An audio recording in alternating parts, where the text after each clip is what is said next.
कभी मुस्कुराने की वजह मत ढूंढिए, क्योंकि तब जिंदगी यूं ही गुजर जाएगी।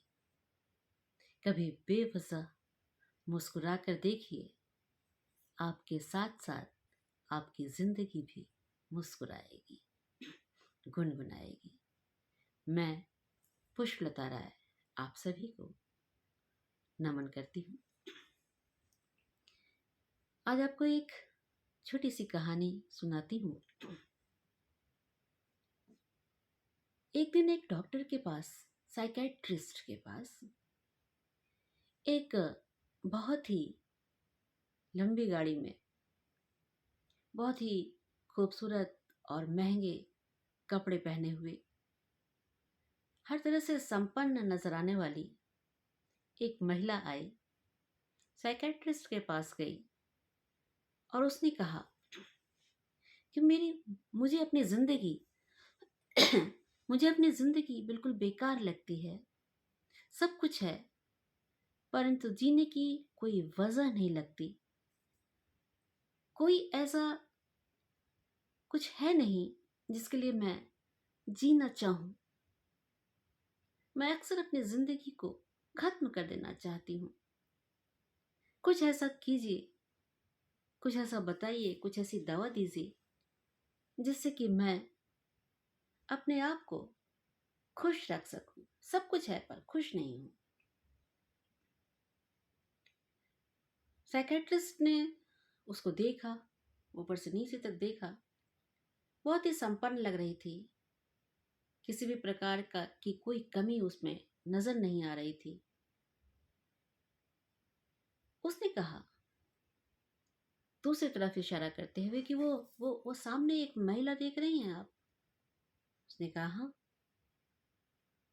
उसने कहा मैं उसे बुलाता हूँ, आप उसकी बातें सुन लीजिएगा। उसने कहा बिल्कुल। साइकेट्रिस्ट ने उस महिला को अपने पास बुलाया और बोला, अपनी जो कहानी है वो जरा इन मैडम को सुनाइए। उसने कहा कि कुछ समय पहले उसके पति की डेथ हो गई थी। उसके उसके दुख से अभी वो उबर ही नहीं पाई थी कि पति की मृत्यु के ठीक 3 महीने बाद उसका इकलौता बेटा भी मृत्यु का ग्रास बन गया।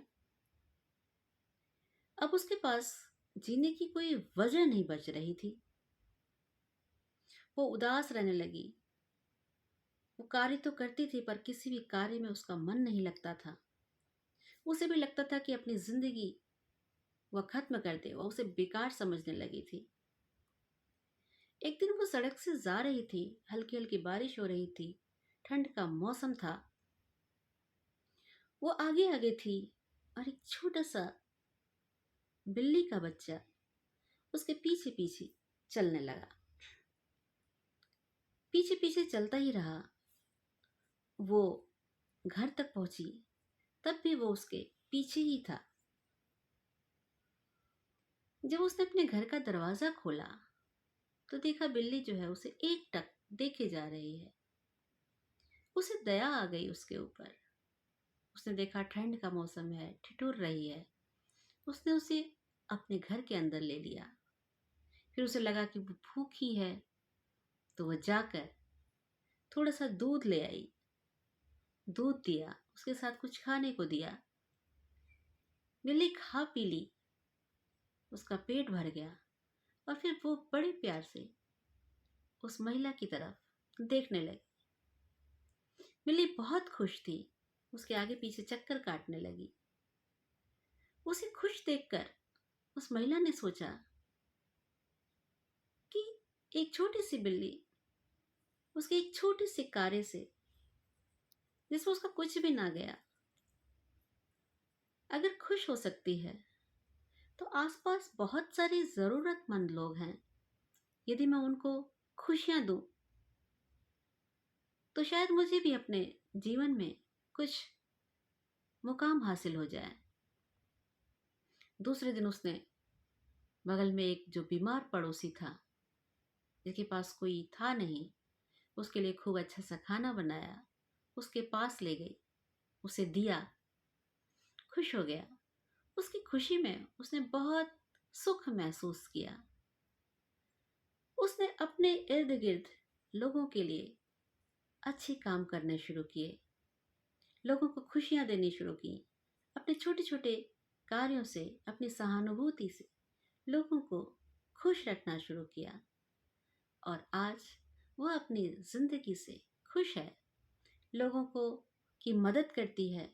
यहाँ आकर हॉस्पिटल में भी वह अपनी तरफ से जिसकी जितनी सेवा कर सकती है उसकी उतनी सेवा करती है और अपने आप में पूर्णतः संपन्न है।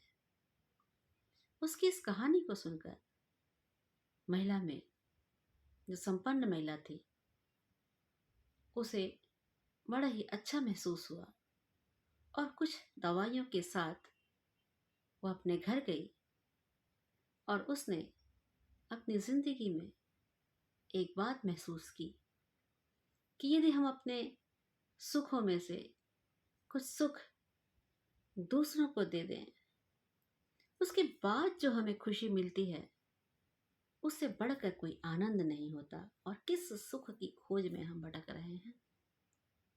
असली सुख दूसरों की मदद करके जो प्राप्त होता है वह बड़े से बड़े मानसिक बीमारी को ठीक करने में सहायक हो जाता है।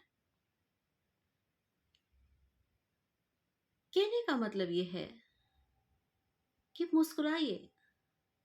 मुस्कुराना जीवन को आसान बना देता है। आप यदि एक शिक्षक हैं, टीचर हैं, तो आप मुस्कुराते हुए अपने क्लास में प्रवेश कीजिए, अपनी कक्षा में जाइए। देखिए बच्चों का मन भी प्रसन्न हो जाएगा और वो मन लगाकर रम कर पढ़ाई करेंगे। यदि आप एक डॉक्टर हैं तो आप अपने मरीज से हंसकर मिलिए। आप पाएंगे कि उसकी आधी बीमारी तो आपकी उस मुस्कान और थोड़ी सी सकारात्मक बातों से ही ठीक होने लगती है। यदि आप घर के मुखिया हैं तो आप घर में मुस्कुराते हुए प्रवेश कीजिए। आप पाएंगे कि घर का माहौल भी खुशनुमा हो जाएगा। यदि आप एक बॉस हैं तो आप अपनी टीम के साथ हंसते मुस्कुराते हुए मिलिए। उनका जो कार्य का बोझ है वो बहुत लाइट हो जाएगा आपकी मुस्कान में। आपकी मुस्कान को देखकर, आपके हल्केपन को देखकर, आपको देखकर वह अपने आप में हल्का महसूस करेंगे और आप पाएंगे कि वो प्रोडक्टिविटी जो है वो बढ़ जाएगी। क्योंकि हल्केपन से जो कार्य हो सकता है, मुस्कुराने से जो कार्य हो सकता है, वह किसी और माध्यम से नहीं हो सकता है। तो जिंदगी में बेवजह की चिंताएं लेकर अपनी जिंदगी को बोझिल बनाने से अच्छा है कि आप मुस्कुराते हुए अपनी जिंदगी को भी आसान बनाएं और आस पास भी एक खुशनुमा माहौल बनाएं। तो मुस्कुराते रहिए, जिंदगी आसान हो जाएगी। हंसिए और दूसरों को भी हंसाते रहिए।